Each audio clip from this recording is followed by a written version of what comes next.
जैसे घर की दीवारें जीर्ण या पुरानी हो जाए तो उसकी मरम्मत करनी पड़ती है, वैसे ही जीर्ण ज्वर या पुराने ज्वर में अब हम मरम्मत करेंगे, क्योंकि नवीन ज्वर में हमने पेशेंट को बहुत परेशान किया, उसको कुछ खाने को भी नहीं दिया, लंघन कराया, फिर खाना दिया तब भी ये वागू यूज जैसी चीजें दी, कड़वी कड़वी दवाई दी। तो अब टाइम है उसकी अच्छी तरह से मरम्मत करने का। जीर्ण ज्वर में ज्वर तो है पर माइल्ड फॉर्म में है, एग्रेसिव नहीं है। पर जो मेन डिफरेंट है वो ये है कि यहाँ पर अग्निमांद्य नहीं है और आम का फॉर्मेशन नहीं है। आम की वजह से स्वतः बंध थे, अग्निमांद्य था, इसलिए हम कुछ दे नहीं पा रहे। अब चैनल ओपन हो गई, इसलिए अब हम उसका तर्पण या ब्रूहण करेंगे। तो अग्निमांद्य या आम नहीं है, इसलिए पाचन की कोई रिक्वायरमेंट नहीं है। यहाँ पर रिक्वायरमेंट सिर्फ तर्पण या ब्रूहण की है, या फिर जो पेशेंट की कंडीशन है उसके हिसाब से प्रोटोकॉल बनेगा।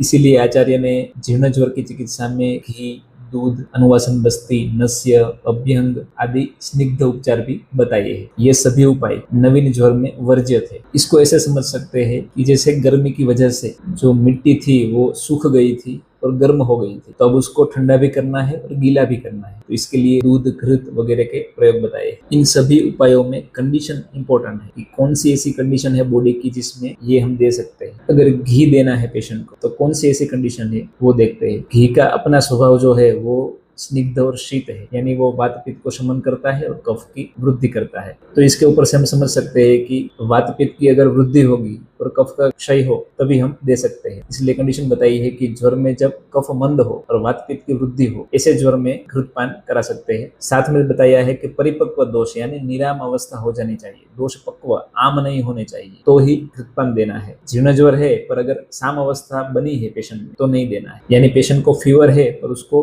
भूख लग रही है और कफ का प्रकोप नहीं है और निराम अवस्था है, ऐसी कंडीशन में जब हम घृतपान कराएंगे तो वो अमृत के समान बेनिफिट देगा। स्नेहपान के लिए जो घी सिलेक्ट करेंगे वो मेडिकेटेड होना चाहिए। कुछ कॉमन घी यहाँ पर लिखे हैं, तिक्त घृत, महातिक्तक, महाकल्याणक, पंचगव्य, विदार्यादि, इंदुकांतम घृत, और भी घी आप लिख सकते हैं। घी का डोज क्या देना है तो 2 ml से 10 ml या फिर पेशेंट की कंडीशन के हिसाब से सुबह खाली पेट। शमन स्नेह का जो काल है वो क्षुधा काल है, तो जब पेशेंट को भूख लगे उस टाइम गर्म पानी के साथ सुबह एक टाइम घी देना है। घी कब नहीं देना है, कफ की दुष्टि हो तब नहीं देना है। 10 दिन बीत गए फिर भी आम प्रेजेंट है, यानी पेशेंट को भूख नहीं लग रही है, बॉडी में लाइटनेस फील नहीं हो रही है, बॉडी हेवी फील हो रहा है, इसी कंडीशन में घी नहीं देना है। तब फिर से पेशेंट को आम पाचन कराना है, लंघन कराना है, उसके बाद घी दे सकते हैं। दूध कब देना है तो दूध का जो नेचर है वो मधुर, स्निग्ध और शीत है, यानी वात और पित्त का शमन और कफ की वृद्धि। घी के समान ही है कि वात और पित्त प्रधान ज्वर है वहां पर दूध दे सकते हैं। प्लस अगर पेशेंट को दाह और तृष्णा ज्यादा लग रही है और साथ में निराम अवस्था आ गई है, यानी भूख लग रही है, बॉडी लाइट फील हो रहा है, इसी कंडीशन में दूध दे सकते हैं। ये दूध कैसा होना चाहिए, धारोष्ण यानी अभी अभी उसका दुहन हुआ हो ऐसा पी सकते हैं, या श्रुत सिद्ध गर्म करके नॉर्मल टेम्परेचर हुआ हो ऐसा, या गरम गरम या औषध से सिद्ध किया हो। लेकिन कच्चा दूध और ठंडा हो गया है या फ्रिज का दूध है ऐसा शीत दूध नहीं देना है। नवीन ज्वर में अग्निमांद्य और आम होने से दूध आम को बढ़ाता है, इसलिए विशेष समान बताया है। जीर्ण ज्वर में आम और अग्निमांद्य नहीं होने से वही दूध अमृत के समान लाभदायी है। अगर पंचकर्म कराना हो तो क्या कंडीशन बताई है तो जब पेशेंट को नोजिया फील हो रहा है, उत्कृष्ट दोष है, कफ दुष्टि है, दोषों सिर्फ आमाशय में स्थित है, आहार लेने के बाद ज्वर बढ़ जाता है ऐसी हिस्ट्री मिल रही है और पेशेंट की स्ट्रेंथ अच्छी है, वीक नहीं है, ऐसी कंडीशन में सद्य वमन दे सकते हैं। लंघन, पाचन वगैरह मेडिसिन देने के बाद भी अगर इंप्रूवमेंट नहीं आ रहा है, पित्त की दृष्टि दिख रही है, पित्त स्थान की दृष्टि भी दिख रही है और पेशेंट की स्ट्रेंथ अगर अच्छी है तो विरेचन दे सकते हैं। वमन और विरेचन बलवान पेशेंट में दे सकते हैं, लेकिन पेशेंट दुर्बल है तो विरेचन का जो ऑप्शन है वो है निरूह बस्ती। तो ज्वर से पेशेंट क्षीण हो गया है या दुर्बल पेशेंट है, दूध और औषधियों से बनाई हुई निरूह बस्ती शोधन के लिए दे सकते हैं। स्पेसिफिकली जब पक्वाशय में स्थित दोष है तब ज्यादा इफेक्टिव रहेगी और निराम कंडीशन होनी चाहिए। अनुवासन बस्ती का तो मेन काम ही ऑयलिंग का है, तो कुछ कंडीशन बताई है कि पेशेंट का स्टूल कैसा होना चाहिए, ड्राई एंड हार्ड, कॉन्स्टिपेटेड है, अग्नि, भूख एकदम अच्छी लग रही है पेशेंट को, वात की वृद्धि हो या कफ पित्त का क्षय हो, या फिर साथ में बैक पेन वगैरह रहता हो, और जो फीवर है वो साम नहीं होना चाहिए, निराम होना चाहिए। ऐसी कंडीशन हो तो अनुवासन बस्ती बेस्ट है। कंडीशन और दोष के हिसाब से नस्य बताए हैं कि अगर पेशेंट को सिर एकदम भारी फील हो रहा है, कफ की दृष्टि फील हो रही है और साथ में सिरसूल है तो सिरोविरेचन नस्य देना है, जो शोधन नस्य है। अगर पेशेंट को थोड़ा हेडेक के साथ सिर शून्यता जैसा लग रहा है, खाली खाली फील हो रहा है तो स्नेहन युक्त नस्य देना है, जो वात का शमन करेगा। और शिरशूल के साथ अगर पेशेंट को दाह फील हो रहा है, पित्त की दृष्टि है ये समझकर पित्तहर नस्य देना है। नवीन ज्वर में तो अभ्यंग स्नान आदि वर्ज्य थे क्योंकि स्रोतस बंद थे, रसवह की भी दृष्टि थी, स्वेद की भी दृष्टि थी। यहाँ पर अभी स्रोतस ओपन हो गए हैं, इसलिए बाह्य उपचार कर सकते हैं। तो इसमें 2 डिवीजन है।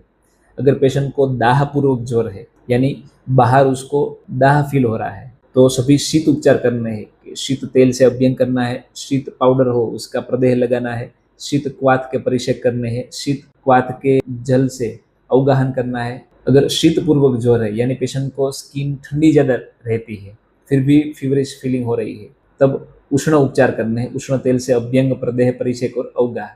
इसके लिए जो कॉमन फॉर्मूला आप याद रख सकते हैं, दाह पूर्वक ज्वर में ठंडक के लिए चंदनादि तेल, चंदनादि प्रदेह, चंदनादि परिषेक और चंदनादि अवगाह। और शीत पूर्वक ज्वर में अगुरवादी तेल से अभ्यंग, अगुरवादी चूर्ण का प्रदेह, अगुरवादी क्वाथ का परिषेक और अवगाहन। रक्त मोक्षण के भी कुछ कंडीशन बताई है कि हमने शीत उपचार किए, उष्ण उपचार किए, स्निग्ध और सभी उपाय कर लिए, फिर भी थोड़ा ज्वर बना ही रहता है, तब रक्त दृष्टि को मानकर रक्त मोक्षण करना है। और सन्निपात ज्वर में कंडीशन बताई है कि उसमें अगर कर्णमूल शोथ हुआ है तो इमरजेंसी में उसमें रक्त मोक्षण करना चाहिए, वरना पेशेंट की डेथ हो सकती है। कुछ नॉन फॉर्मूलाज यहाँ पर लिखे हैं। द्राक्षादि कषाय, विदारियादि कषाय और दशमूल क्वाथ जीर्ण ज्वर में दे सकते हैं। डोज रहेगा 20 to 40 ml बीडी में।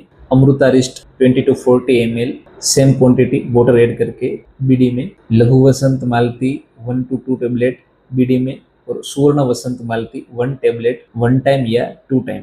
आइडियली जितनी भी स्वर्ण औषधि है उसको 1 टेबलेट ओडी में दे सकते हैं, कंडीशन के हिसाब से बीडी भी दे सकते हैं। डाइट में पेशेंट को अपनी अग्नि के हिसाब से रेगुलर फूड लेना है और उसमें घी और दूध का प्रयोग करना है। स्पेसिफिकली क्या अवॉइड करना है, तो जितने भी अभिसंधि और अति गुरु आहार है वो बंद कर देने हैं क्योंकि वो स्वतः को बंद करेंगे। दही है, पिष्टान्न है, विरुद्ध आहार है, इसको नहीं लेना है। जो अति तीक्ष्ण और उष्ण आहार है वो पित्त को बढ़ाएंगे तो ज्वर भी बढ़ेगा, इसलिए अदरक, लहसुन, राई आदि जो उष्ण द्रव्य है उसको नहीं लेना है। दिवास्वाप, अति व्यायाम और व्यवय को भी अवॉइड करना है। तो फास्ट रिवीजन के लिए पूरा समराइज करें तो जीर्ण ज्वर यानी जिसमें आम नहीं है, लंघन और पाचन की रिक्वायरमेंट नहीं है, तर्पण और ग्रहण कर सकते हैं। मेन जो ट्रीटमेंट होगी वो घी, दूध, अनुवासन बस्ती, नस्य, अभ्यंग आदि बाह्य उपचार या स्नेह उपचार से होगा। कब घी देना है? आम पचने के बाद, वात पित्त प्रधानता हो, कफ का क्षय हो, भूख लगती हो तब देना है। दूध कब देना है? तो वात पित्त का प्रकोप, कफ का क्षय, दाह और तृष्णा। पंचकर्मों में वमन कब कराना है? जब उत्कृष्ट कफ हो, नोजिया हो, विरेचन पित्त दृष्टि में, औषध से लाभ न हो तब। निरुबस्ती पक्वाशयगत दोष में, निराम अवस्था में दूध के साथ। अनुवासन बस्ती शुष्क मल और प्रबल अग्नि हो तब देना है। शोधन नस्य शिरोगौरव में, स्नेहिक नस्य शिर शून्यता में और दाह में पित्त शामक नस्य। बाह्य उपचार में दाह पूर्वक ज्वर है तो चंदनादि शीत उपचार और शीत पूर्वक ज्वर है तो अगुरवादी उष्ण उपचार। और कॉमन ड्रग यहाँ पर लिखे हुए हैं।